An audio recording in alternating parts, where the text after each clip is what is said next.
Welcome to this edition of the High Strangeness Factor, copyrighted on the Paranormal UK radio network. I'm your host, Steve Ward. On the High Strangeness Factor, we explore all aspects of the paranormal, from past to present, including areas that some may not see as part of a greater whole. We put an emphasis on what people experience and report, even if they don't fit a specific belief system. Andy Mercer, welcome back to the show. Hello, how are you doing? I'm doing really good, and nice to have you back here as co-host. Yes. And we want to get an update on all the books you're thinking about, all the books you've got in the hopper, and all the books you've actually got that are physically able to be purchased. Well, at the moment, as you probably remember from before, I've had two books come out almost at the same week as each other with different publishers. One is my book on runes. It's the second edition of that book. And the other one is the book on Dante's Inferno, which from what I've been hearing from friends who've now purchased it, they all rather like it, which is quite nice. And I know from my publishers of the rune book, it's selling quite well as well. So that's all good news for me. Working on to new projects. So I'm working on a second edition of one of my other books, which is going to be coming out not too distant future. And there's another book that I might be writing, or I might not be writing, considering some of the things that have been going on recently around me. I might not be writing, but perhaps we can do a show on it one of these days and talk about this. But strange things have been happening whilst I was considering writing a particular book, and it's led me to the point where I'm almost thinking of not writing it because it's been too strange. But we'll get into that another time, I think.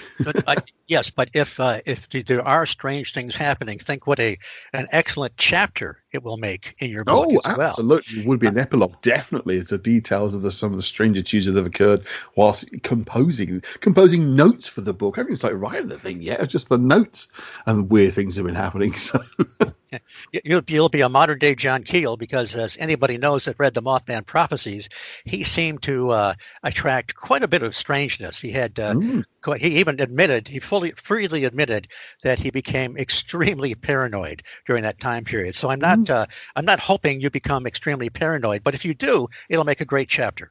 Yes, thank you for that. Yes. Okay, we've got a great guest coming up today. Paul Eno is now celebrating 50 years in paranormal research. He's one of the world's most experienced and controversial supernatural adventurers. One of the first ghost investigators in the early 1970s, beginning while he was studying for the priesthood. His theories and methods are now shaking the paranormal world to its core.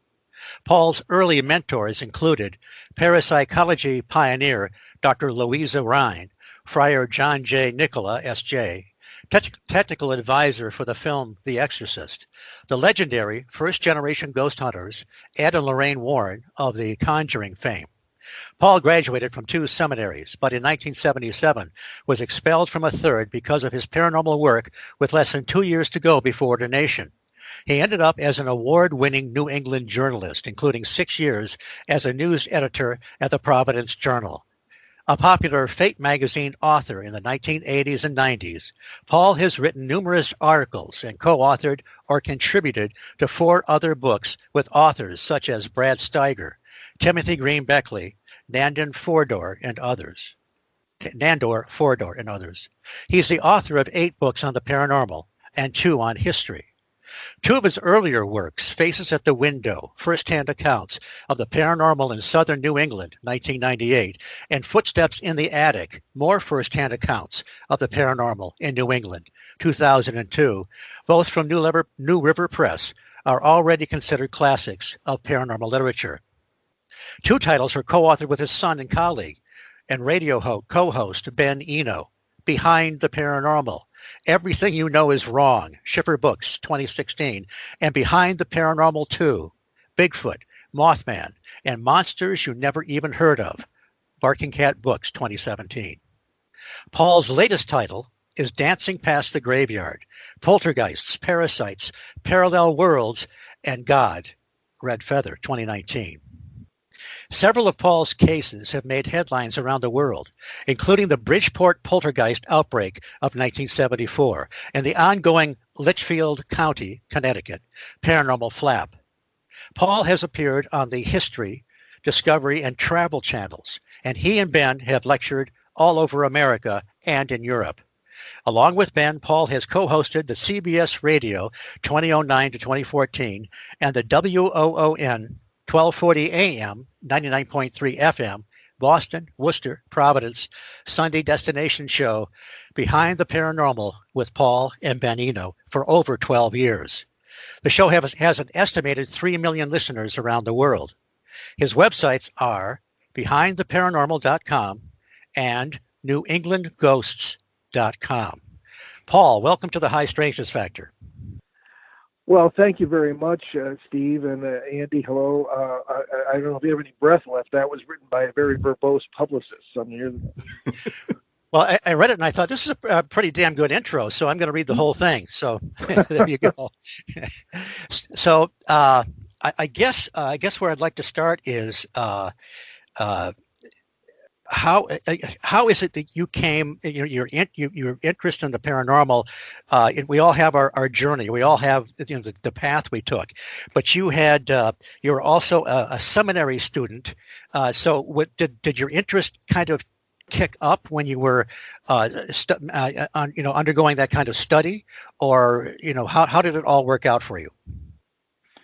Well, it's been a very strange journey. As you say, we all have our journeys, Steve. And mine, I suppose you could say, began at the age of 7. And we've lectured at the same events, so maybe you've heard this before, but it was very difficult to discuss for many years. I never even mentioned it for years. But it was 1961, and I was witness to my father's suicide. And this began, obviously, I suppose you can't imagine a more horrific experience, but it began a long journey of wondering, where is my father? Because he was a Protestant, my mother was Roman Catholic, but we were raised, my brother was already studying for the priesthood, he was ordained in 1963. And, I was in a strict Roman Catholic school where if you ate a hamburger on Friday, didn't go to Mass on Sunday or committed suicide, you were pretty much fried, And I had the Sisters of Mercy. The name is debatable, but my second grade teacher, Sister Mary Joel, they were either saints or potential axe murderers. But Sister Joel was a saint. She got me through this, and I said, "What do I do here? What am I?" And she essentially said, God is bigger than all that, in so many words, and that got me through. And I never really forgot that thought. So when I entered the seminary myself at the age of 14, when you could still do that, I wondered, again, where is my father? And I ran into the doctrine of purgatory, which was the idea that if you're not quite bad enough to go to hell, not quite good enough to go to heaven, you go to purgatory to be purged, hence the name. And that was, in order to fit the pigeonhole Western ideas that, people have. So when I encountered my first case, I began to wonder, are these ghosts that you hear about in virtually every culture throughout history, all of human history, part of the human psyche, could they be souls in purgatory? And could my father be one of them, And so I didn't expect to find him on this first case, of course, but this was in the northeast corner of Connecticut. It's always been lovely. It's known as the Quiet Corner. There was an article in July 1970 in the Hartford Courant newspaper, and it had an old historian from this vicinity who had taken a lot of strange photos in this abandoned village, abandoned farm area, there had been a mill. And so push came to shove, did a lot of research, got in touch with the man, and he hosted me and 5 of my seminary classmates at this place, which was all overgrown now. It was totally, it was known as the Village of Voices. And I didn't even have to ask why, because as soon as we walked in there, it was August of 71, the first of several expeditions. You could hear the sounds of daily life for like somebody else. You could hear farm implements banging together, the metal. You could hear dogs barking, cows mooing, people talking. And it wasn't long before I realized that, that these are not souls in purgatory. They don't even seem to be dead at all. So with this whole ghost, by the end of there were 3 trips out there, it was like, what are we dealing more with time than with death? Are these old ideas of ghosts wrong? And it really became clear almost from the beginning, at least to me, that the old ideas of spirits and dead people just weren't good enough. Why were so many of the events so physical? At one point, we stood there, and this is in the fall of '71, and we heard an ox cart or a horse cart coming down a path in the woods, and we literally got out of the way. It sounded so real, and it went by all right, about 20 feet away, but we couldn't see it. We could hear a team driver yelling, "Yeah!" And we could even hear the crack of a whip. We could hear the wooden wheels, the hoof beats, and we were it changed our lives. And among this and the many other things that occurred while we were there were things that would really raise your hair as well. But again, it just didn't seem to be anything to do with death. And as a matter of fact, I found out many years later that I was related to the people, some of the people at least who lived in this place, the Randall family. Because Eno doesn't sound like it, but it's an old Huguenot/Yankee family that's related to everybody in New England. And I wondered if that had anything to do with it. And had I known then what I think I know now, I could have interacted with that. And Mr. Randall would have had a very interesting day in the parallel world where it was still 1781 or whatever it was at the time. So there was nothing traditional about it. I mean, it was almost like a recording of what was going on being played back. Well, that was one of the possibilities that I thought. As a matter of fact, I was one of the early advocates of this residual haunting theory. But it's been decades since I actually believed that, because I've changed them by interacting with them. Not always a good idea. But, but recorded on what? I mean, the earth changes all the time. The trees are different. You'd have to have tremendous amounts of, I've heard the stone recording theory. You'd have to have tremendous amounts of iron oxide in this. I mean, to me, it's ludicrous. I mean, it's just. But you said you could interact in this area and it would respond in a particular way, which would certainly indicate it wasn't just merely some kind of an imprint. Yeah, exactly. And I didn't do that in that case. I was, what the heck did I know then? But I have since then, and things have essentially changed. And in fact, I've run into a number of quote-unquote ghosts who were afraid of me or us because they thought we were ghosts haunting them. Why? Yeah. Because at least in our opinion, we're dealing with dear old quantum mechanics here, the multiple worlds interpretation and a certain view of it that would have these people being actual people, as in the Hartford, Connecticut case I just described, being real people going about their daily lives. And if you see them, you're looking through what? The plasma-charged membrane, as a physicist would call it, or brain, that marks the boundary of a parallel world. What did Einstein say about time in his special theory of relativity, 1952? Time is essentially a function of our consciousness. There is no past, there is no present, it's all simultaneous. So if you have parallel worlds where all possible outcomes exist, if that's true, then you would have a parallel world, simultaneous existence of Mr. Randall in 1784 or whatever it was, and driving his ox cart, and we could have, raised hell and made noise and done things, and he might have heard us and thought we were ghosts. That actually happened later on in this case, something like that. There was a little cemetery that was where the people were buried who lived here, and the latest interment, the most recent interment, was in the 1890s, and you could see on the stone the date. And it was a very interesting place. At one point, it was at night. It was our second expedition. We had mapped the place very thoroughly, and we knew where everything was, and we had spotlights. We went up from the cellar holes where the houses had been up toward the cemetery, very familiar with the land, been there night and day previously. The cemetery was gone. It was gone. We couldn't see it. We couldn't find it. It was not where it was supposed to be. And at one point, we had brought a man who had worked at the United Technologies in East Hartford, Connecticut. We brought him specifically because he didn't believe a word of this. Complete and absolute skeptic. So he's the one to whom everything happened on this night. He had a walking stick. He was walking up the trail, the wooded trail, and all of a sudden he stopped. And he said he couldn't move. four of us, literally, two of us, I should say, literally tried to pull him forward and pull him to the left where the cemetery would have been. We could not move him. It was as if he was rooted to the spot by some sort of electrical phenomenon that has happened. But he could move freely to the right and backwards.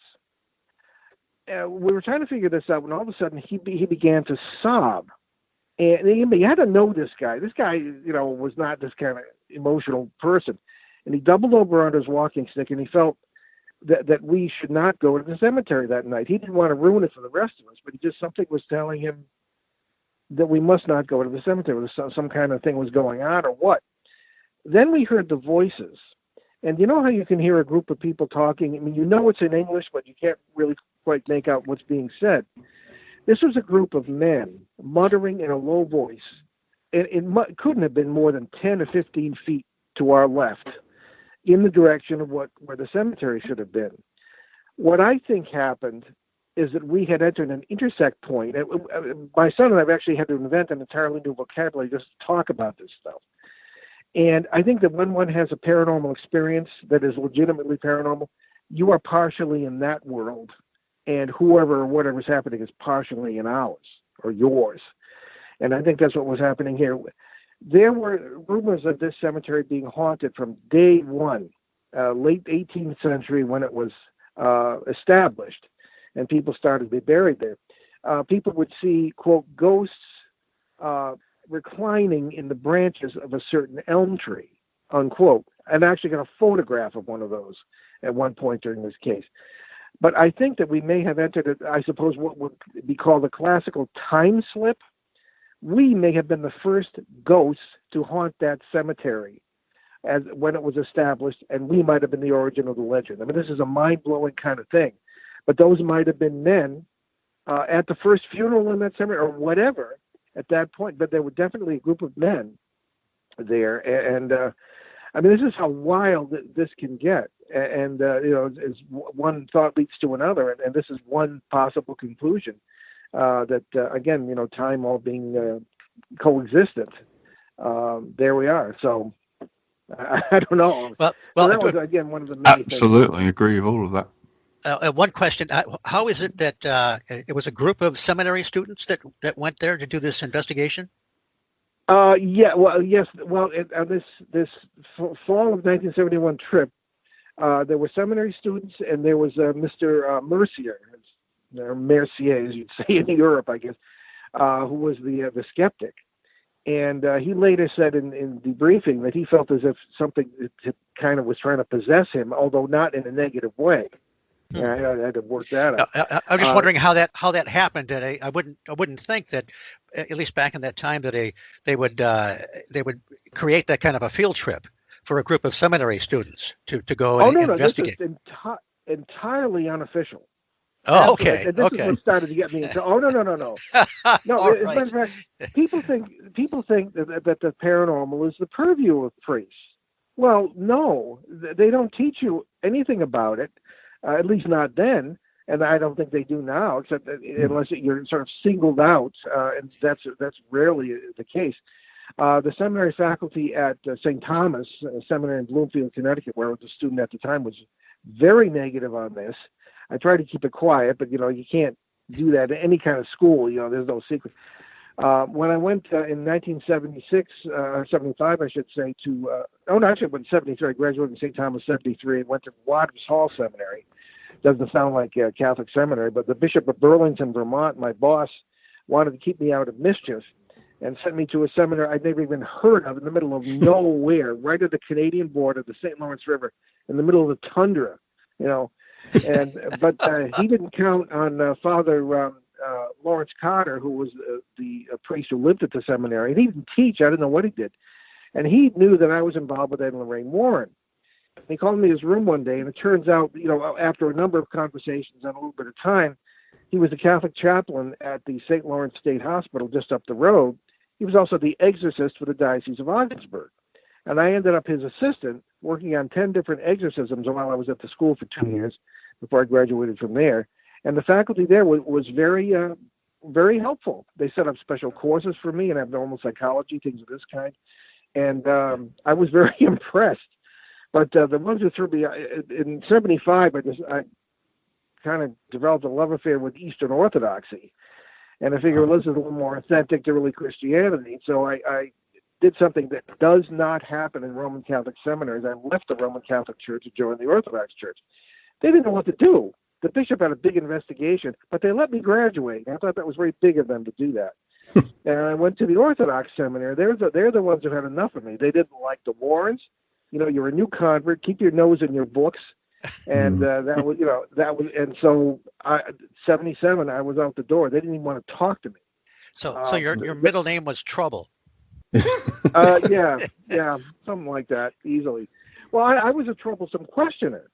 I wanted to know things. I questioned everything. You didn't do that in the seminary either. I said, things like, okay, Christ was in the tomb, died on the cross, was in the tomb for 3 days. Well, I mean, Friday evening to Sunday morning is not 3 days. It's like a day and a half. So stuff like that would drive them nuts. And I would say stuff like, if Jesus was truly God and truly man, as the theology says, wouldn't he have had children? And well, of course not. That's no answer. I mean, these are things that I would think of, and it drove them all nuts. So maybe the church and I both had a lucky escape. I don't know. But the Orthodox were good people, but this was too much for them. So anyway, there it was. So 77, I found myself out in my ear, and I had nothing, and was, believe it or not, working. The only other thing I could do was write, which is how I ended up a journalist. And I never took a journalism course in my life, and today now and then I'll lecture at a journalism school. So things do work out. It makes me think of you must have heard the old George Carlin routine about growing up in Catholic school, where he would ask the priest the most convoluted, bizarre questions to try to stump them and try to trap them. It's a really funny routine. I don't know if you ever heard any George Carlin routines, Andy.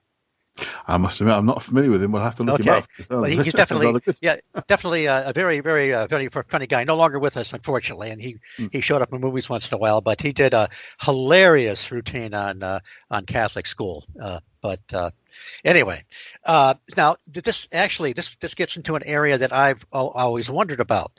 We talk about they talk about interactive or conscious hauntings, and also supposedly imprints, things that do seem to be like a movie moving over and over again, where something happens annually or whatever. But then we have this Philip experiment that most people are familiar with, where they essentially created an entity and interacted with them on a Ouija board. We have the Slender Man phenomena. We have the belief or claim of the Tibetan tulpa, which is a thought form. So my question is it possible that whatever it is where somebody dies and leaves an imprint, whatever circumstances cause that, and it does seem to be just an imprint, is it possible that imprint can become interactive somehow? Well, yeah, I think so, Steve, because that fits right in with our experience, that you don't just sit there like a lump and paranormal stuff happens to you. You participate in it. As a matter of fact, I think you get out of it what you bring to it. The Bigfoot phenomenon is a perfect example. We specialize today, really since '05, we being my son Ben and myself, we specialize in what we refer to as flap areas of intense paranormal activity of different kinds that are not traditionally associated with one another. Our first one was in 2005. I think Ben was 13 years old. It was his first case in Litchfield County, Connecticut. And we work on cases for years. We're still working on that case, and it's getting bigger. It's up to about 330 square miles, and it's spilled over into the Hudson Valley of New York State. So you have UFOs, you have Bigfoot, you have all sorts of government activity. There's even we call it the funny farm. It's a farm where there's no farming. It's been totally rebuilt, and there was military activity, and they didn't care who knew it in '09 and 2010. And we think because they would really love to weaponize the paranormal, or commercial interests would love to be able to harness many paranormal principles. Again, if these theories are true, for transporting objects or goods really without having to move anywhere. You just cross a membrane and you're in Europe, say, for example, or wherever your trading partners are, and that sort of thing. I mean, this is all follow the money kind of stuff, right?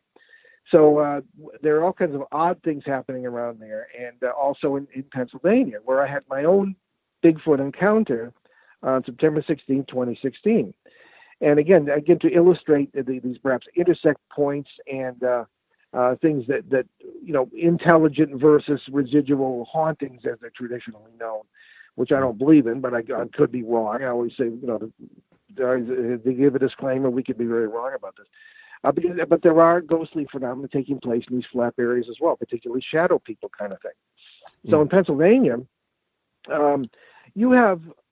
we have neighborhood meetings there every year, not this year because of COVID, but we've had up to 35 and 40 people. We had to go to a restaurant in order to host it because it was too big for anybody's house. Almost everybody has seen Bigfoot and strange lights, and a number of people have ghostly phenomena going on. I don't think any of these are recorded. Again, how would that occur? I think when I couldn't think of any other explanation for these things in the beginning, which is why I supported that residual theory. The intelligent haunting being one where you supposedly will interact. Well, in my last book, Dancing Past the Graveyard, I wrote all kinds of things that I had never wanted to write about before. You get to a certain age and you don't care what people think, right? But it wasn't just that. I spent the better part of 50 years telling people, do not do the medium thing. Be very careful with the psychic stuff. Don't try to communicate. And I didn't want to write these cases because I thought that I'm communicating. So, I mean, what's it going to make me look like, What I would do, this started in 1973 at the same St. Lawrence State Hospital where I was helping the priest with the exorcisms. There was a haunted hallway. Okay, people called it the haunted ward, sort of under their breath because you didn't talk about this stuff. But it was very strange. There were patients in there. Most of them were not psych patients because there was a state hospital. Anybody who was indigent could go there for regular medical care on a limited basis. So one of the women in there had said that she was a psychic medium. I was one of the Catholic women, and my job there, ostensibly as a seminary student, was just to make pastoral visits. It was all part of our training. Although I was really working with the priest to do all this spooky stuff. So I was talking to the woman, and she said, well, there's someone in this hallway who is waiting for his wife, presumably a ghost, waiting for his wife to die, and he's going to take her home. Good old 19th century spiritualist, plausible answer to why the hallway felt weird, okay? So being one who questioned everything, I said, well, I'm gonna just try something here. So there was a little room on the hallway that was supposed to be a chapel. It wasn't developed, so to speak. There was a table, a couple of chairs, and a skylight and a light bulb, but that really been turned into a chapel. So the nursing staff figured, well, he disappears as a seminary student. He disappears into the chapel. Maybe he's praying or something, so nobody bothered me. While I was in there, I just decided to go into a meditative state. I'd learned meditation from the Trappists and from some Buddhist monks as well, and quieted myself. You know how that works. And all of a sudden, it took over an hour, but I heard a voice, and it said, hello, not hello, hello. And there ensued, for the better parts of 3 days, a conversation with a man who was waiting for his wife. But he was waiting for his wife across the St. Lawrence River in Prescott, Ontario, at the railway station. She was coming in from Montreal on the dear old Canadian National Railway, and that's where he was waiting. So, I mean, what the connection was between this hallway and I had never heard of anything like this. I didn't know how to deal with it. And I said, I tried to, I actually will talk with these, and I had to keep my voice down. In the middle of a psychiatric hospital, for crying out loud. They hear me talking to myself. What's going to happen? So this was the first of a number of encounters. And his word order was very strange. His pronunciation, there were some words I didn't recognize. But later on, I looked back and said, my God, I'm dealing with a guy in a parallel world here. where it was not considered unusual to speak with the neighbors, as he called neighbors. He said, people in here we do that, and you'd end up right in one of the wards there, or today with your pocket full of antipsychotic drugs because you're schizophrenic. But apparently, in some of these parallel realities where there are more or less human beings, it's not considered unusual to do that. Nor is it considered unusual in some of the indigenous cultures right in our own world, so to speak. So this was the first day of school for me.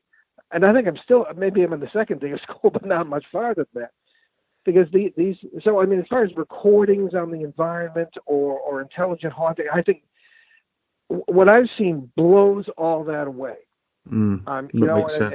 And it just is, real people, real. I mean, I've had language issues with non-humans. Some were not even verbal at all. Many were afraid of me because they saw me as a glowing figure because of the membrane, I think, and wouldn't talk or ran away or whatever. But again, these are things I finally wrote about, and I had to look back through notes, and I'd forgotten a lot of it. My notes have really refreshed my memory, particularly on the exorcism cases, where the patients, 5 of the 7, were seeing little gray figures by their beds at night, and then seeing weird lights over the St. Lawrence River. And I went to Father Lawrence with this, and I said, well, what do we do with this? I mean, what is? He said, well, look, in a very, very kind, compassionate man, but in so many words, he said, these people are inmates at a state hospital, so they're officially bonkers anyway. Don't pay any attention to what they're saying about UFOs. There's compassion for you. Yeah, and then we're there. In one case, the patient who's being exercised was floated out of the chair, and the attendant had to push her back in, and he thought the UFOs were too crazy. So I don't know, but but today those are all things we consider. So I think the old theories, again, I may be wrong, but I think that they're totally out of it as far as explaining any of this stuff on a real basis is concerned. And I don't know, there it is. But just another example of how, once you start down this path, I mean, so many of us I was a basic ET guy for so long, and then I encountered John Keel and his window areas, and, and like the area you're talking about where all this stuff is going on, and there's just there's no barrier between them. So I guess I would ask, I was in a Ouija board session one time, and the young lady was convinced we were talking to her grandmother. And this was actually a very positive experience. There was no demon showing up, moving the planchette as far as we could tell. So when we talk about, I know you've written about Ouija boards and seances and channeling and so forth. How do you process some of these things in what you've began to see as kind of a worldview, the way all this works together? Yeah, well, that's a good question for an Eno. Eno is a funny name. We this stuff kind of runs in the family. Just as a bit of background, we're direct descendants of Nicholas Disbrow of Hartford, Connecticut. He was the first victim of a poltergeist case, at least that I'm aware of, in the history of the United States, the history of even North America. And he was he got him accused of witchcraft, unofficially, and he was never tried or anything. The 1680s, he was, really in trouble there because people would walk by his house, rocks would come out and hit people. And you'd go into his house and the rocks would come down the chimney. That's not good. Yeah. So, my ancestor, what do you expect, right? So I had a cousin in Florida, very, very elderly. She lived to be like 98 or something. And one of the Enos, and she every day would use her Ouija board and to talk to her friends. Okay, now 60% of the cases I had ended up what we call parasite cases that started with kids using Ouija boards. But my dear old cousin, no, she got on there every day, never had any problems. Believed she was talking to her friends. And Rosemary Ellen Guiley and I used to go round and round about this. Because she was a guest co-host on our show. Paul, she was one of the ones that I was on the Ouija board with that night at the Low Hotel in Point Pleasant. Yeah, so go ahead. Exactly. So she, and we agreed on two things. We're great friends, and it's Tuesday. Other than that, not much. There was the Ouija board thing, and she said it can be used in a positive way, and But to me, I said I don't agree with that. It's a sledgehammer technique for knocking down your neighbor's wall in order to meet them, and you don't know what's going to come out. You know, I mean, you can stand in the middle of the highway. Maybe you'll get hit, maybe you won't. So it's not worth taking the risk. That's my personal opinion. I've seen nothing but trouble come from it. However, other people have had, you know, a good. What happened that night with Rosemary? You were in Point Pleasant, you said, but you said nothing. Well, it was like an hour-long conversation. We all took turns on doing the planchette, and I wasn't really asking the questions, but it started spelling out the initials of what this young lady thought was her grandmother, and her grandmother had worked with her with a Ouija board when she was alive many times before, and so it was a common thing for her, and so it was as if we were having an hour-long conversation with this lady from beyond, and it was just a very positive thing. And I was very skeptical. I was expecting. I'm not really a guy that's into demons very much, but I wasn't necessarily expecting it to be a positive experience. Yeah, no, I get that. I mean, it's entirely plausible that it could have been who it says it was. However, in my experience anyway, I usually find out that these are parasites, because very often, I would go into a house where the family said, "Oh well, Aunt Gertrude came through the board and she's been helping us with the dishes." I mean, that actually happened, in fact. And I said, "Well, gee, I'd like to hire her," but. I would go in and something didn't feel right, and I would say, "I don't believe your Aunt Gertrude. Everything changed." Okay, It was a parasite. We have to take other action. So again, I don't think it's worth taking the risk. Maybe you like to do zip lining or bungee jumping. I mean, that's fine. Go for it. But I mean, I don't. And I'll do skydiving. I have a jump badge from the military, But other than that, I think it's not worth taking the risk because you don't know what you're talking to. And that's the first thing I ask people who do channeling. What are you talking to? How do you know it's really what it says it is? Mm-hmm. And very often they turn out to be parasites. Okay, what are parasites? In the seminary, we were dealing with what we thought were demons during these exorcism cases. Not in class, nobody talked about it. But I just got the feeling that these things were feeding on the exorcism ritual and on the emotions that it generated. Now Father Lawrence was very calm, but the rest of us, there were a group of people. There were two nurses, a doctor, and then two of us. One guy was an employee of the hospital, and me were just assistants. I just got the impression that this was not really what was going on. And I can't tell you how much I wanted to tell them this, but I'm 20, 21 years old, like they're going to listen to me. But as time went by, I just got the impression that these things were parasitical entities, and it really came home to me in 1974 in that living room in Bridgeport, Connecticut, where it was just I don't know. It was I was working with the Warrens. This was probably the best documented poltergeist case maybe in history. Police officers, journalists, the public. There were 2,000 people or so gathered outside this house because Ed Warren always called in the press. And so it was all over the news wires, all over the world and all this. But on the Monday, and a lot of weird things were happening. I'd been hit by a television set, a nice gash in my leg to prove it. And on the Monday night of the case, November 25th, 1974, I was in the house, and Warrens had left to go do some TV interview. And I had was with a little girl, Marcy, playing Monopoly. This 10-year-old kid liked to play Monopoly. I don't know. And then her parents, a reporter, John Sopko from the Bridgeport Post, and a neighbor. That was it. 4 things came down the hall, and I got the impression from the minute I stepped through the door, there were 4 entities in this house. Again, we thought they were demons, and we were trying to get permission from the bishop to do an exorcism, which would never came. 4 of these things, you could almost see these gauzy structures coming down the hallway. One of them stood in front of me, and I put the little girl behind me. I knew it was after her, and this is where I learned you do not get fearful, angry, or annoyed in the face of these things because they feed on it. They're not demons; they're parasites. That was what I concluded after this. Not only are they not spirits in the classic sense, they're perfectly physical. And I found that out because I was annoyed. I knew it was going to be after the little girl. I pushed against it. It pushed back. It had a physical structure. It wasn't human, but I said, what the hey is this? And Steve, probably the phenomena can be scary enough, but what really terrifies you and wrenches your mind and changes your life is the things that smash things that smash your belief system.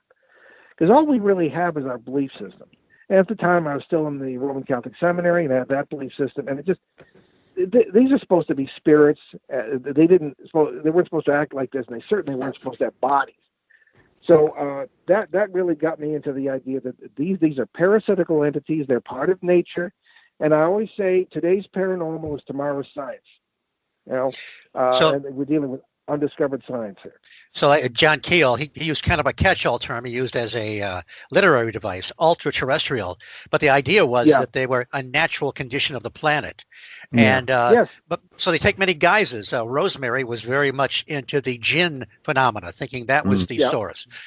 There's the ultra-terrestrial, etc. But it does seem like what you're talking about, that there's a lot to that aspect, that it feeds off negativity and fear, and I mean, a lot of people, Keel himself and other people mentioned in the Mothman prophecies were studying this, and they would get immersed in it and start going nuts. There was one of Keel's friends that started seeing alligators everywhere. Saw alligators in his bathtub. He turned out the faucet. He sent an alligator drip out. I mean, that's got to be pretty trippy without some kind of substance abuse. But so now, the same thing that with channeling, I found very interesting. There's some. It doesn't all seem to be equal. I mean, that huge book Oaspi is something I can't even make heads or tails of. But then there's the Course in Miracles. It seems to be at a higher level or vibration. But it's interesting because a lot of the messages that come through, whether different generations, people that don't know each other, there's patterns there. Like the good aliens are from the Pleiades, the bad aliens are from the Orion group, and just et cetera, et cetera. What have you dealt much or looked much into channeling and how this all relates to the other stuff? Yes, actually, I've dealt with everybody from Barry Strom, well-known channeler, all the way to Dr. John Klimo, who is a psychologist who specializes in channeling. Matter of fact, we're going to do a show with him on our show a couple of weeks, and January 3rd. And I like to see all perspectives on this. And I just now Barry Strom has been on the show, and we have a relationship like I did with Rosemary. Okay, we're great friends, but I don't agree with anything you say.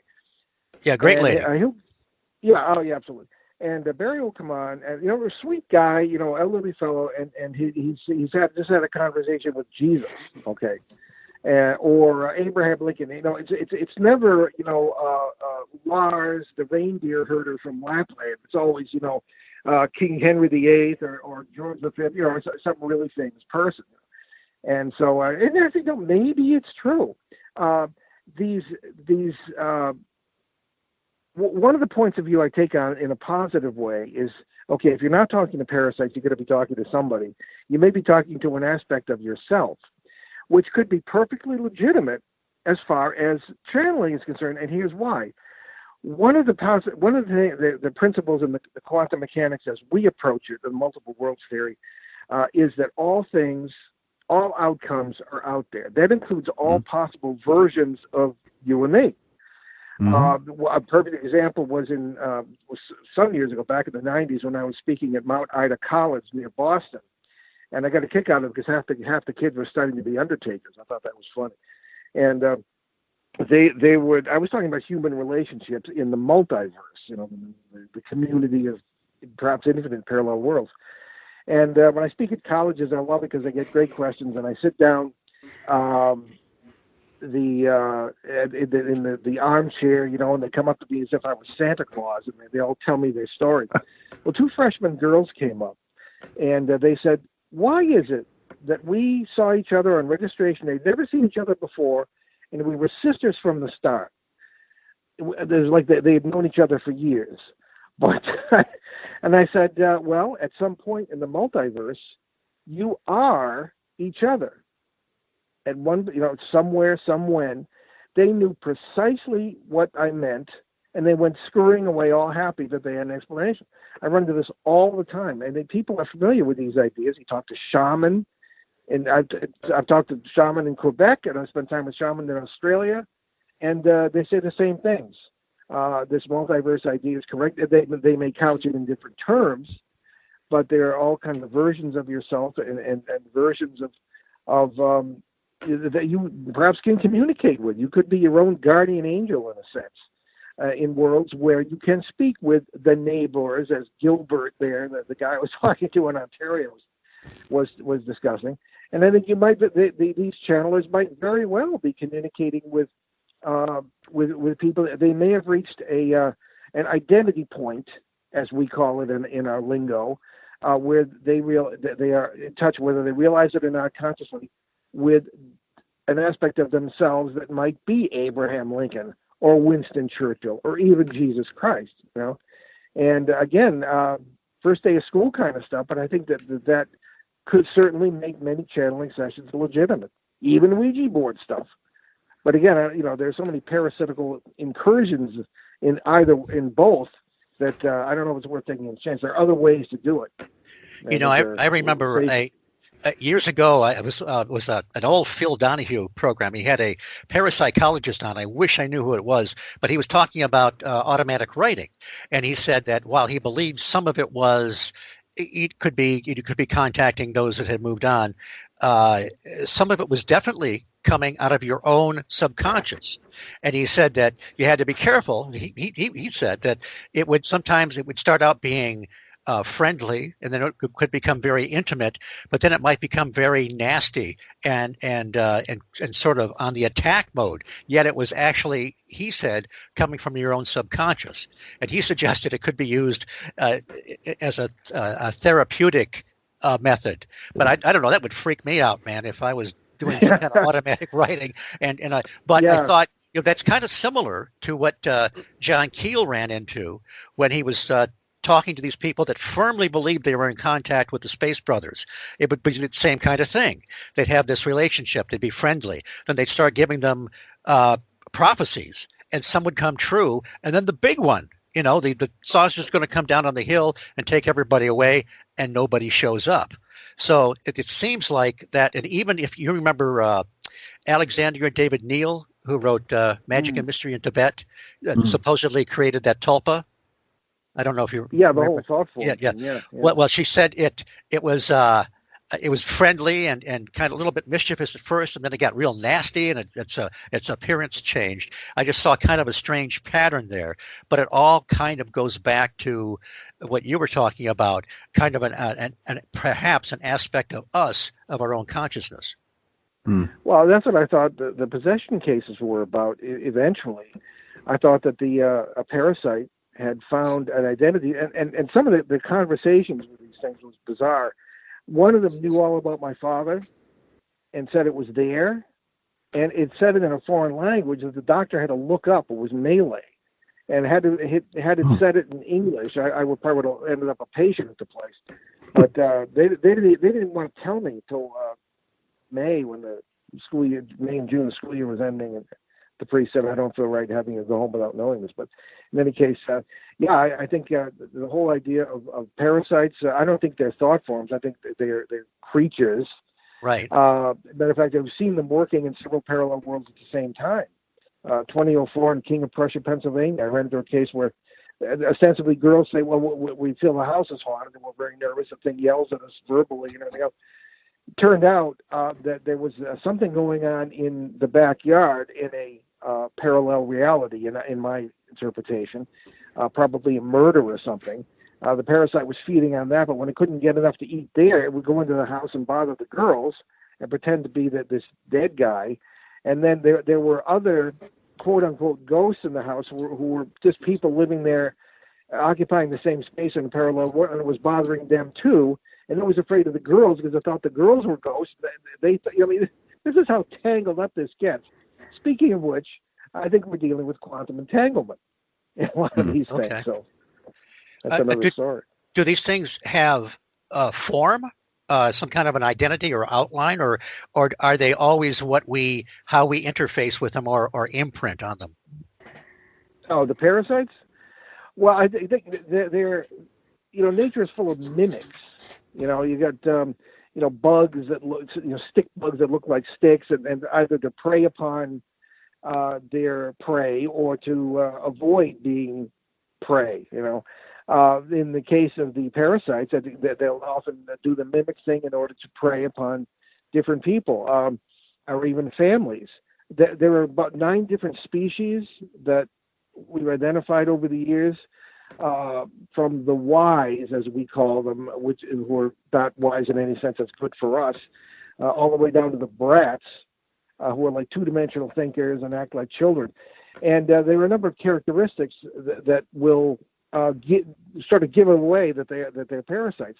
One is that the longer they spend attached to our world or to a human host or a family as a host, even a community, the more they tend to forget their own origins, which I've always found fascinating. The young, sort of the lower shelf of the lost, the tricksters, and the brats, as we call them, will very often be afraid to. And I actually ran into this a number of occasions. Be afraid to separate from the host because they don't know where they're going to go, what they're going to eat, or how they're going to live. And the question, right? Can they die? Yeah, they can. As much as death means anything in a multiverse where you have all possibilities and all kinds of versions of yourself. So again, it's a whole kind of approach to this, which is you don't see too much literature about. I think John Keel was onto it. Jacques Vallée was onto it. Yeah. So there you go. But it's a deep well. Well, I suppose the experiences of what people call shadow people, and I talked to a young lady recently that a lot of people see these they're almost like shadow animals that scurry across the floor or whatever, but they're not defined. Do you think that's all part of this parasite idea? Sometimes it is, yes. We've run into this, and there was one.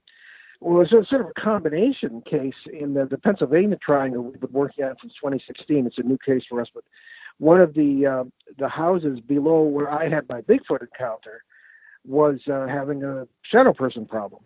And there seemed to be some who were sort of inconsequential. They just sort of see them around. But there was one that was certainly a parasite, and Shane Searway went and got rid of it. If you know Shane, he's spoken on some of the same docket you and I have at some of the same conferences, Steve. And he's been on the show with you when we did panels. So in any case, there seemed to be almost a mixture, and sometimes they're not even aware of each other's presence.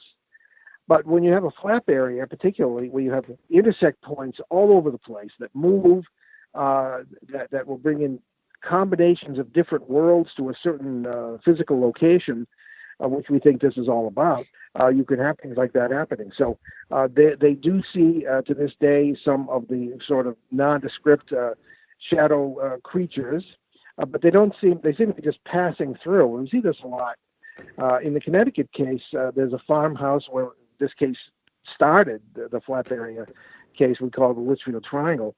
And there were things that don't even have names yet. They're these boxy structures kind of bouncing by the windows outside. They don't bother anybody. They just, they're just there. They come and go. We got a photograph. There was a photograph taken not far from this as the case expanded.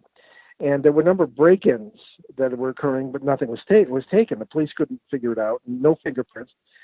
And some people put a security system in their house, cameras. And one got a picture of this thing standing by the kitchen sink, and it looks like an alligator. It's standing upright. But we've never been able to figure out quite what it is. One of these nondescript things that don't have names yet, perhaps. And they got a picture of it standing in their kitchen. Nobody was home.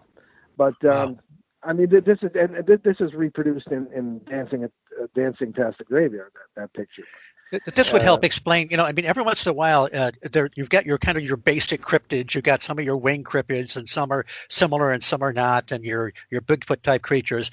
Every once in a while, you get something that is a total anomaly within a series of anomalies, a creature or whatever that just doesn't fit. So, with what you're talking about, this could explain the very unusual situations that come up. Oh, yeah, absolutely. In the Pennsylvania Triangle case, we've got not only your some garden variety Bigfoot, you've also got sort of very orangutan-like creatures or ape-like creatures that sort of drop out of trees, and people turn around and there they are because they run. And but so many people have had experiences like that with different kinds of cryptids. There are one telltale phenomenon is that was told to us by Linda Godfrey, who was probably the queen of Monster Quest and all these great research. Is a journalist and a great lady very too. Reliable, absolutely. She was in a town in the Midwest, and she was told about an orb that would appear in the basement of this museum, local museum or library, and different people would see it in different ways. Some people would see a young man. Other people would just see the orb. Now, Linda went down. Sure enough, there was the orb, and orbs are another story. But I think people, again, bring whatever they bring to these events. They're partially in that world when they have the experience, and they take out of it what they brought to it. If you're terrified of it, you're going to be scared. And my Bigfoot encounter was almost sacred, and wow. Right. So there you have it. Again, these are points of view that Andy and I interviewed the ladies from the 6 Degrees of John Keel, and Morgana told us a story about she and one of her boyfriends were up late one night, and one of them heard the sound of a baby crying, like shows up in some of the poltergeist cases. The other one heard a beeping noise. And these are two noises that John Keel talked about in the broad scope of the Mothman stuff, where people would hear the strange electronic beeping outside their window or the baby crying. But they both, it was the same sound. She was very astute, I thought. She thought it was signal and noise. The beeping was perhaps the signal coming from where, who knows. And the noise was translated to one of them as a baby crying.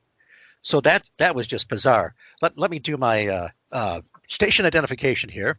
You are listening to the High Strangeness Factor, copyrighted on the Paranormal UK Radio Network. I am Steve Ward. My co-host is Andy Mercer, and today we are talking to Paul Eno about his research and his experiences in the paranormal. I wanted to ask you, Paul, I know you were friends with Scott Rogo, and I loved his research and his writings. Can you tell us a little bit about Scott Rogo?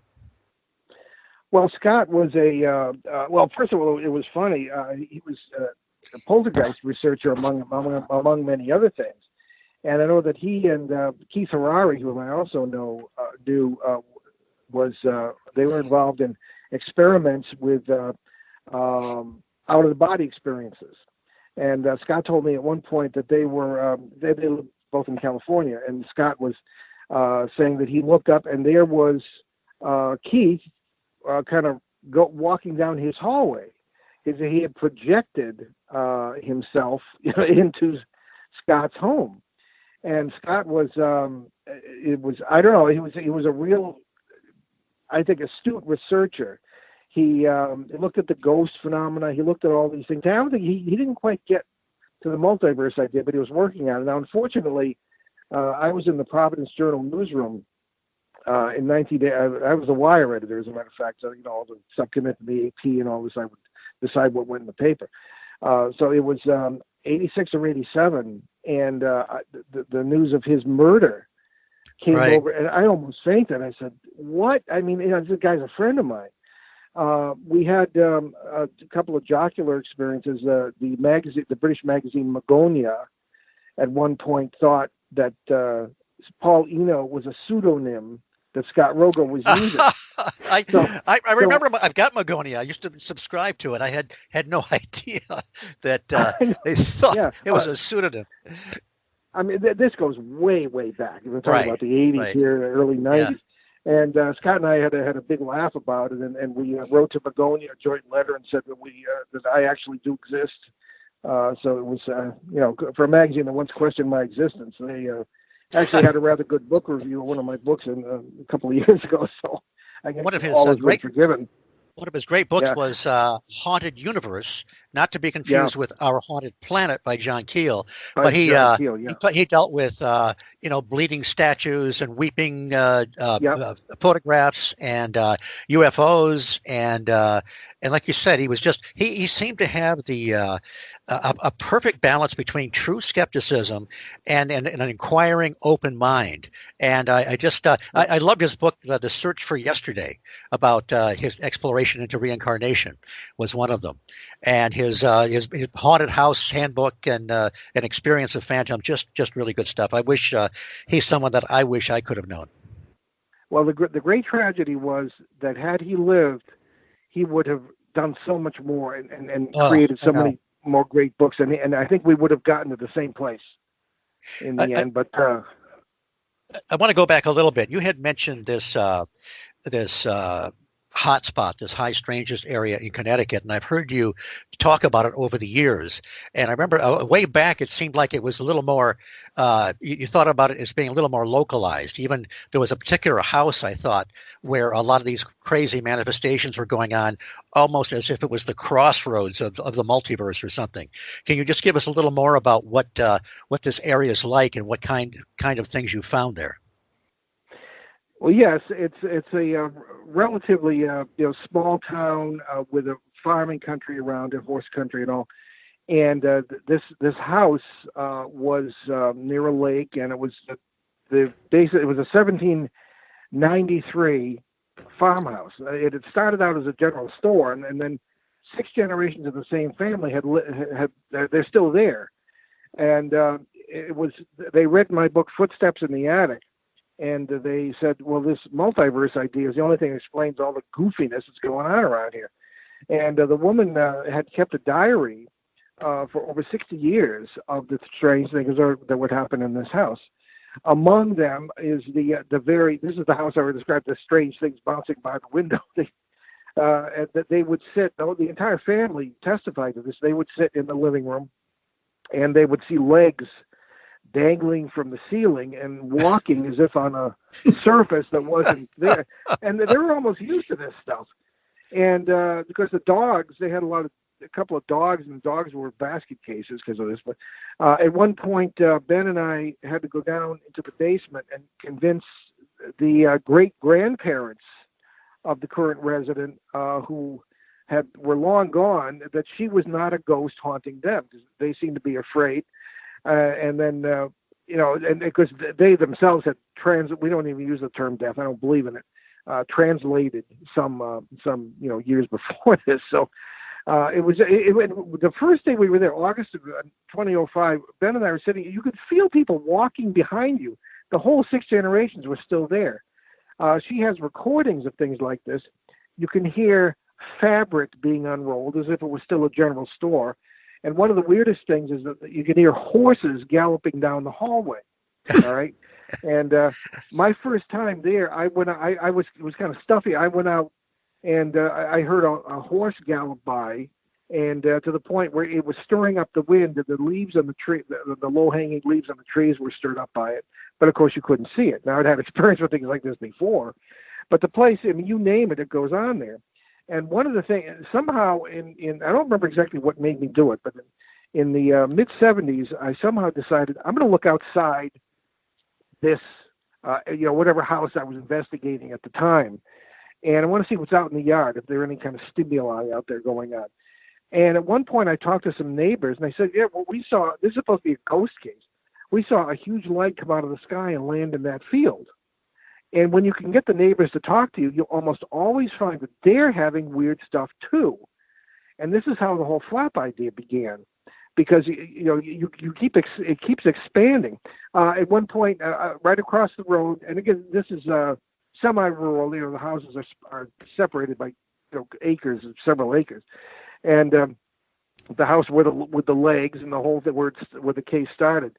There was a man, a Vietnam veteran, not the Afghanistan veteran. So I mean, a younger soldier type fellow who had, they know what scared looks like. These people, and so he would not be in his house alone without his wife because of the weird things that would happen there. And so again, this is how these things develop. We would find more and more cases in the town because the woman in the original house had a lot of friends. We developed a spy network, so to speak, through our show. People who didn't know each other who would report weird things going on. We'd contact witnesses. Police reports would be significant. Again, we've been working on this now for 15 years, and it's still getting bigger. There were there were weird things as far as public behavior was concerned. There would be changes in public behavior.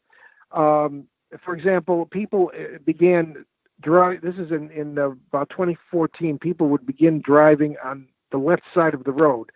Andy, in this country, you can't do that, and it was just ridiculous. And people would there would be accidents, and when it was noticed in the press and in the social media, it stopped. People would then begin driving off the road and hitting trees in statistically ridiculous numbers for the population of this area. There is on top of a mountain, Mohawk Mountain, a garden variety cell tower.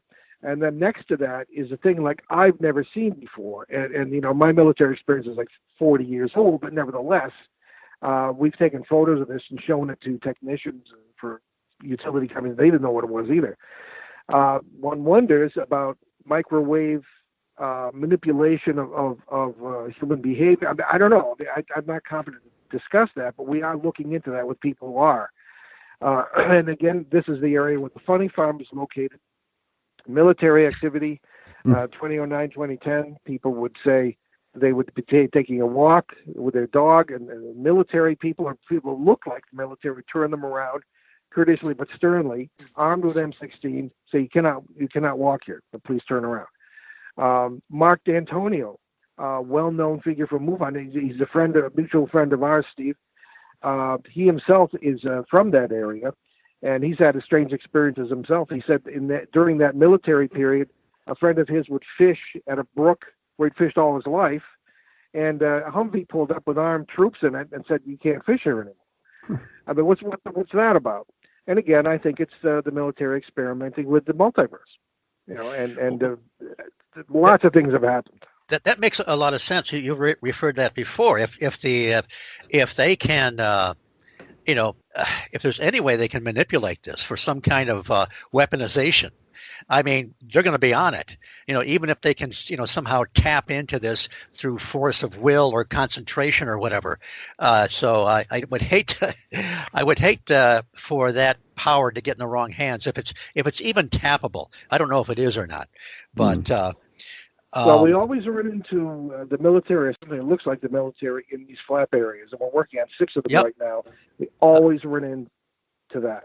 Point Pleasant, the Skinwalker Ranch, time and time again, you think about these areas where all these strange things go on, and there always seems to be some kind of a military presence there. Yeah, it's true. And again, don't underestimate the commercial value of this. The commercial and the military industry and the military have always been hand in hand, especially in this country. Eisenhower warned about the military-industrial complex, and I think we're seeing it all around us as time goes by, certainly.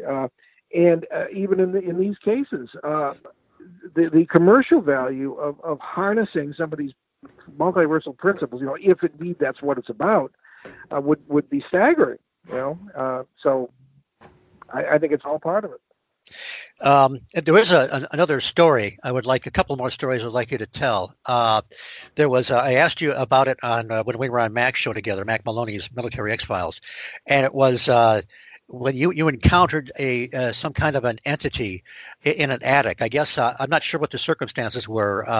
There was some kind of was it being reported as haunting phenomena? Were people hearing things up in the attic that brought you there? I've had, I don't know, addicts and I seem to get along pretty well with some strange thing. I think you're referring to what I refer to as the noble bear. Yes, yes. When I've written about it. Yeah, that was in near Buffalo, New York, some years ago. And it was, Paul, which book is that in? So people can find it. Or do you yeah, recall? that's in that. Dancing Past the Graveyard. Oh, okay. The one I don't have. Yeah, Okay. I'll have to get it. Oh, okay. All right. Yeah, the title is the Noble Bear. Okay. Actually, the title of the section, and it wasn't actually a bear, but it just when I encountered this, and again, this stemmed from this technique, if you will, stemmed from the whole Gilbert experience in 1973, when I was in the state hospital there, and just getting into a meditative state and just seeing what came along. And at this point, I was realizing that the parasite danger was real, and I would pull right out of there if there was a parasite. Usually you walk in, you can feel a parasite, at least you have some experience with this. But the entity that I encountered in this particular attic was, there was a certain nobility just radiating from it. And I actually got a picture of it. That's in Dancing Past the Graveyard, and that's the only time I ever, because that's not the mode I was in. I was not in investigative mode. I was just in communications mode. And after a while, I just realized that I don't need anything to prove to me that this is what it is, because I've seen it time and time and time again. So this entity was it was not human, but again, it in the picture you can see sort of a glowing thing that it's holding, and I never got a name, and it did not speak English. It spoke a very strange form of Latin with very odd case endings, and case endings are everything in a lot of languages, and Latin in particular. So it took a long time. There was 3 days spending several hours in this attic after dark when everything was quiet. And the people, because you go into these places, they already have it figured out. Well, it's the guy who killed himself out in the yard or something like that, and it's just not but and you try to explain this entirely different point of view, and they either don't get it or it takes a long time to explain. They still don't get it. So this particular entity was said when we finally could communicate that it was, at least as far as I could understand it, was on a quest for a place called Renthusia, which I had never heard before or since in any paranormal literature or anything else. So where it is or was or will be, I have no idea. And it was talking to various travelers, and it looked at me as a traveler on whatever road it was on. And it was there was a female deity involved that was rewarding him for sort of achievements in goodness or good deeds or kindness. Now imagine living in a society where the highest honors go to people who are kind, but that's what I got out of it. And finally, he didn't seem at all surprised, didn't think I was a ghost or anything, but we had been talking to various travelers on this quest. And after 3 nights of this halting conversation in some kind of strange Latin, he just faded away. And but again, I cannot emphasize enough the nobility and goodness that just radiated from this creature. And even in the picture, it looks semi-human, but it was the energy was very ursine, very bear-like. And a shaman would know just what I'm saying, because the various animals can be their guardian spirits. Right. And this, to me, was I just that's all I could think of. It was just very bear-like, but I don't know, just totally unique experience. Yeah, it was always. Never had an experience like that before or since. I heard you talk about it on one of your shows a long time ago, and it was always fascinated me. How do we get rid of a parasite? Do we, like in some of the Star Trek episodes, they would put on good humor. They would joke back and forth. They would, Oh, really? Now, remember, there was an episode where these parasitic lights take over the crew, and the Klingons and the Federation, they're fighting each other, and these things they sound like your parasites. They're feeding off them, but then they realized what was going on, and so they stopped fighting because they were promoting it. But can you if somebody's faced with this in their home, what would you suggest they do? Well, something rather similar. Now, this is why I don't watch a lot of TV. I never have, because I don't want people saying, "Well, you're taking this idea from that." But these are not just my ideas. I mean, these have been around for a while. We call it, Steve, the Peter Pan theory. All right, that's what Ben and I call it. I used to go in with, as I say, with the exorcisms, the priests and holy water and stuff. And, sometimes that can work if people believe in it. But, especially today where everybody's got all kinds of different beliefs, what we find is the simplest way is the best, and that's bringing in positive energy to cut off the food supply for a parasite, which, of course, is negative energy. I wish I could be more specific scientifically about that. We bring in the Peter Pan theory, or think happy thoughts. And I always say that I once got rid of the worst poltergeist I ever dealt with, 1979, New Haven, Connecticut, by using a joke book. Now, that's not the normal approach I would ordinarily advocate. However, in this case, there were 7 of them. They had pretty much, gotten all they were going to get to eat, and the woman had done everything wrong, Ouija boards, mediums, and all kinds of stories about this being the ghost of some girl who got killed there, and all this stuff, which I didn't believe. And we came in, we yucked it up in a positive way, had a wonderful dinner, and the things were never seen or heard from again. Well, and all the great traditions, religions, philosophies, the positive thinking systems or books or whatever really teach that very thing. So it's a healthy, it puts on a healthy state of mind anyway, whether or not, hopefully people aren't really faced with these things too much, but people are faced with a lot of strange stuff in their houses, If you ever sit down and just have a conversation with people you don't know, it turns to, let me, there's one story I want you to finish with, but before we get there, I just thought of this. John Keel wrote about the man in the checkered shirt. And I thought, well, that's interesting. And then one time, my wife and I were down to Tennessee visiting her uncle. Her uncle had a lady friend over, and we started talking about this stuff. And she talked about this, this apparition that appeared at the foot of her bed. And then she paused, and she looked a little puzzled. She said, and he was wearing a checkered shirt, and she didn't know anything about this literature. I just about fell over. So tell us, Paul, solve the mystery for us of the man with the checkered shirt. Well, I've run into him twice. Really? In my career too. Yeah, in Montreal, Canada, and in Rhode Island.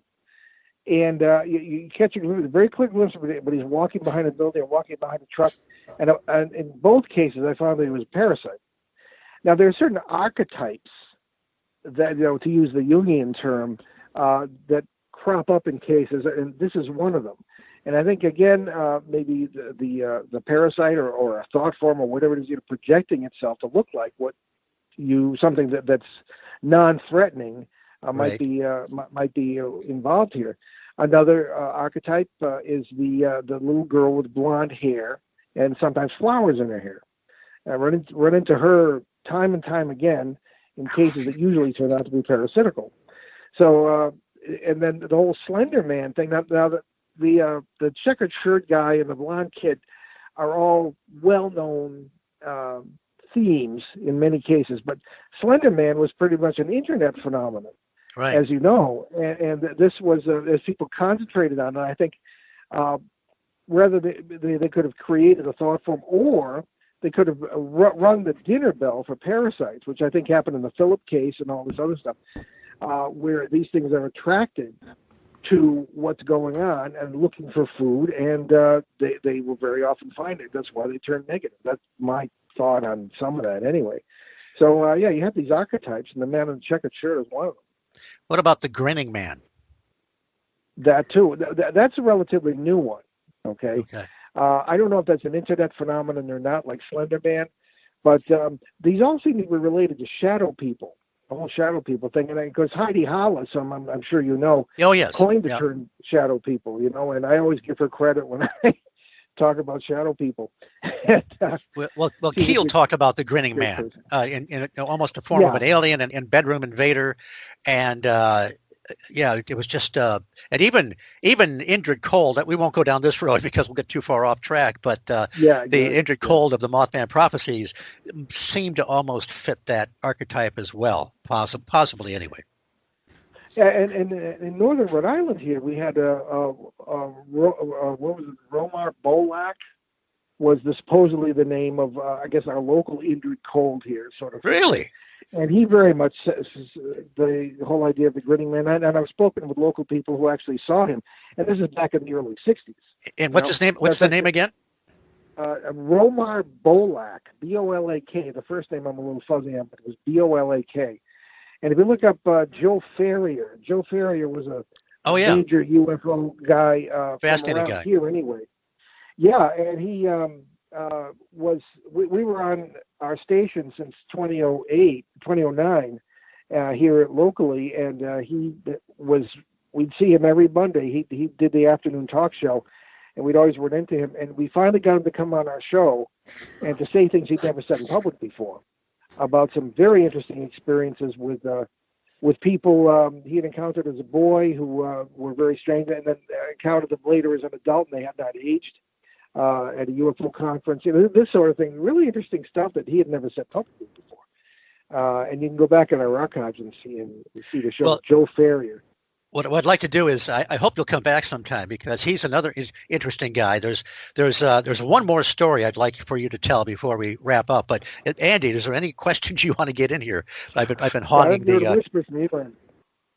And to be honest with you, not really. I mean, I agree with pretty much everything Paul said. There's one or two bits I'm not so agreeable with, but the vast majority, absolutely. I mean, one of the things that was just quite funny, we were just very briefly, Steve and I have been just sort of messaging a little bit just as we're going along, and I actually said, all I typed was literally just define parasite for Steve to ask you to define it, and literally as I typed that, you then defined it. Which is quite strange. I must, in the interest of full disclosure, I did see it on the screen.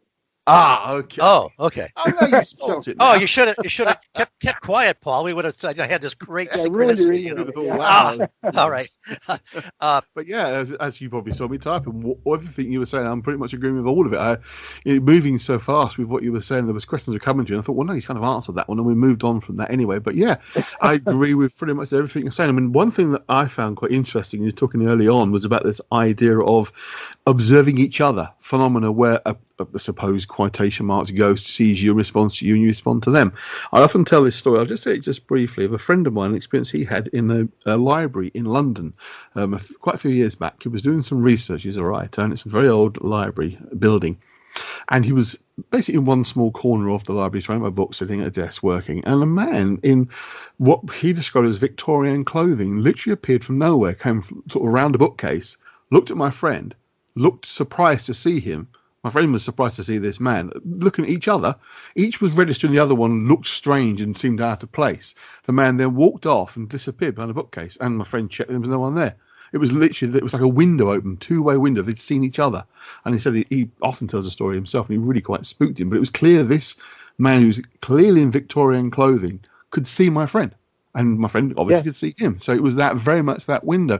And I've often thought that the idea of perhaps what's happening is all these multiple realities exist and there's windows into them, but they're running at slightly different speeds. So where it is obviously 2020 for us, another parallel reality is 1820 or 1620. You know, it's because it's running so very slightly slower or faster, we are seeing this kind of thing, two-way process. I wonder perhaps our one is the one that's running the fastest, so we don't see things from the future necessarily, we only see from the past because we're running the fastest. But it's just a kind of a working theory, and it just struck me as you were saying that is kind of what we were talking about here, this idea of these windows are seeing into other realities, and perhaps the realities themselves are running at a different speed or a different style, almost like a kind of, he was saying 2020, but kind of like a cyberpunk 2020, you know, if you're familiar with cyberpunk, where it's kind of a weird mixture of Victorian ideas and modern ideas all blended together. So his costume appearance would have been right for his version of 2020, or I think it was about 2005. This happened to my friend, it was a long time ago. But what the guy was wearing then was appropriate to his version of 2005, rather than it being of the past. You see what I'm saying? Those possibilities are all open up. Yeah. Yeah, I think that's absolutely plausible. I hear it day in and day out. Okay. I've got to. We'll start to wrap this up, but Paul, I have to tell you, have you tell one more story, and it's when it was early '90s, and this retired couple came up to you, and the lady said, "We're going to tell you our story, and you have to tell us if we're crazy or not." And it's about the Utah ghost town. Yeah, really, really very, very strange kind of thing. This is back in the '90s, and I was giving and I got to tell you, Paul, talk. this really creeps me out, because every time I hear it, I put myself in the situation and think, "Oh my God, I hope I can get back." But go ahead. Yeah, no, it's true.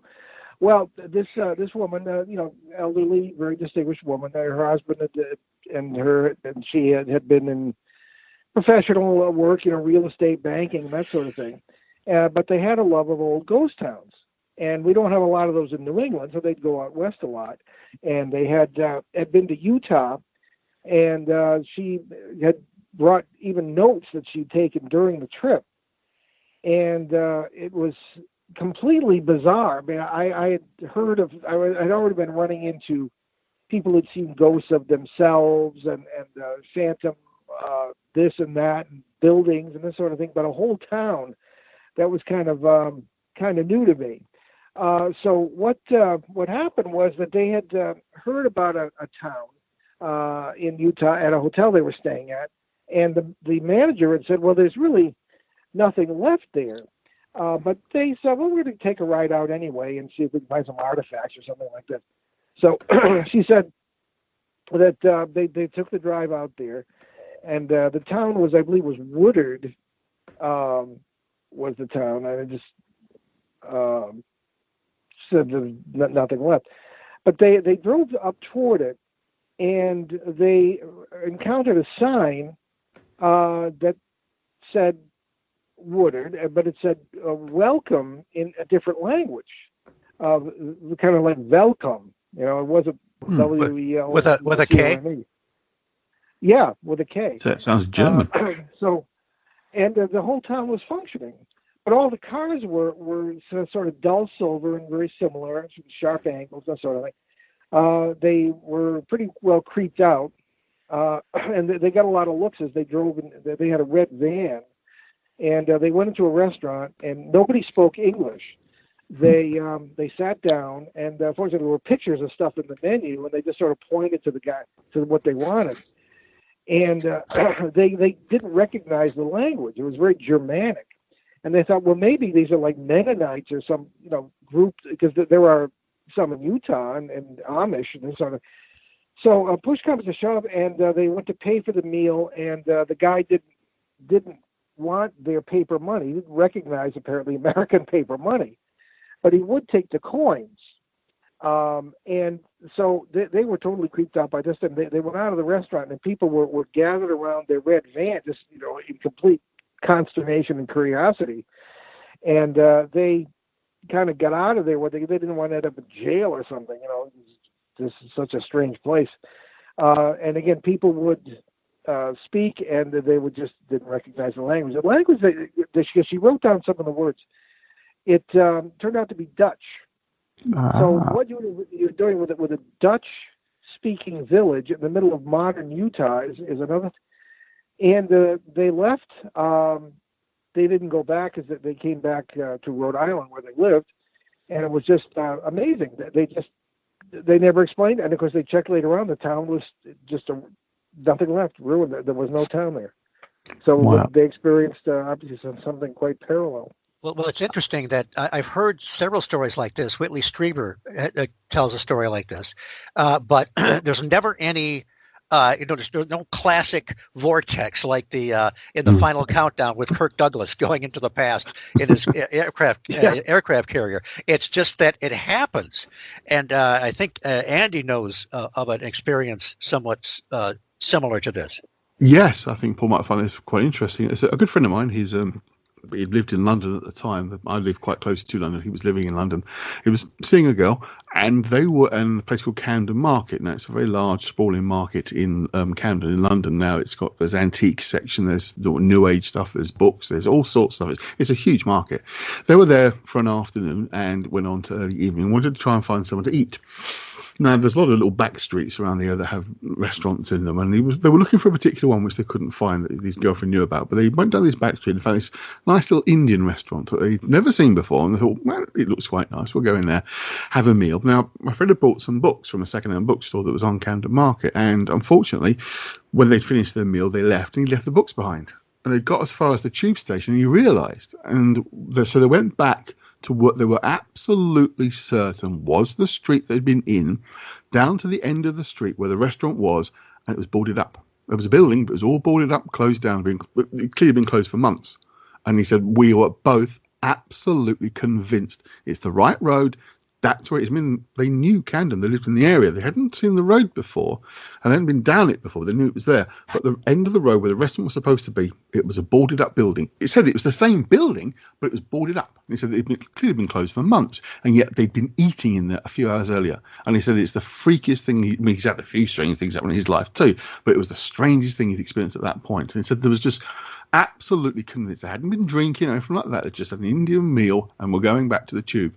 And they went back, get the books, gone. I mean, you wonder if you'd got back in the building, perhaps the books would be sitting on the floor in the building with deserted. But he said, we're absolutely convinced it was the same building. It looked the same, except it was in the restaurant. It was boarded up old building. He said it was just bizarre. So there you go. Well, this is the sort of thing that convinced me that the old ideas are wrong. Because I get people saying ghosts of themselves, it goes of building. I mean, what does this have to do with death? So things that are a lot more interesting. Is that why some people vanish and we never hear from them again because they step into these areas and they don't get out in time? Well, sometimes we do hear from them again, but usually not. Yeah, I think that's all part of it. I have a lot of family in Devon, England, and they were telling me about a group of joggers just some years back, and one of them was just jogging down a country road, or an area of a lot of black dog sightings, a lot of strange things. And this person tripped and fell, and they all saw him disappear, never to be seen again. Other people have ended up in other parts of the world, or even down the street. I mean, there are all kinds of cases, but very often they're never seen again. So I think it's absolutely the same kind of phenomenon. Sounds like a missing 411. I'm going to say that fits that, doesn't it? That kind of criteria. I mean, there's a number of things that have been recognised with those disappearances of certain familiarities with the area, certain consistent things they're finding, like rock forms and that kind of thing, isn't there, that suggests that those things in those areas are causing some kind of effect. I think it's probably the most we can say, that are causing some kind of disappearance effect that's happened to people. I mean, some of the stories that appeared in the two movies that have been made around David Paulides' work, they're literally people vanishing, completely vanishing. And it's like, how? Yeah. Very, very bizarre. Well, Paul, thank you so much for being here tonight. This is just a great show. And I hope you'll come back. Oh, anytime. And Steve, it's always a pleasure. And Andy, great pleasure to meet you. Well, I really will look forward to you coming back, because I've listened to your show with Ben over the years, and I know that you've had many fascinating investigations and guests and interesting stories. So we'll have a lot more to talk about next time. Very good. And Andy, I'm really glad you were here tonight for this particular show. So it was one of the better ones. So everybody sit tight. I'm going to do my closeout here, and I want to talk to everybody for a minute afterwards. Oh, by the way, Andy, anything else you wanted to say before we phase out? No, that was just great. All right, good. The High Strangeness Factor was created by Steve Ward and Andy Mercer and is copyrighted by the Paranormal UK Radio Network. I want to thank Irene Allen Block and Mark Johnson, who are our fearless leaders here at the network. I want to thank Andy Mercer in his capacity as producer of the show, and Brian Zeller, who composed the original music. I can also be heard on Mac Maloney's Military X-Files Weekly as a correspondent. Check out my Facebook page called The Phantom Menagerie. And I am Steve Ward, your humble host here on the High Strangeness Factor, a displaced Yank here on Paranormal UK Radio. Thank you for listening, and I will see you all again in a fortnight. Take care.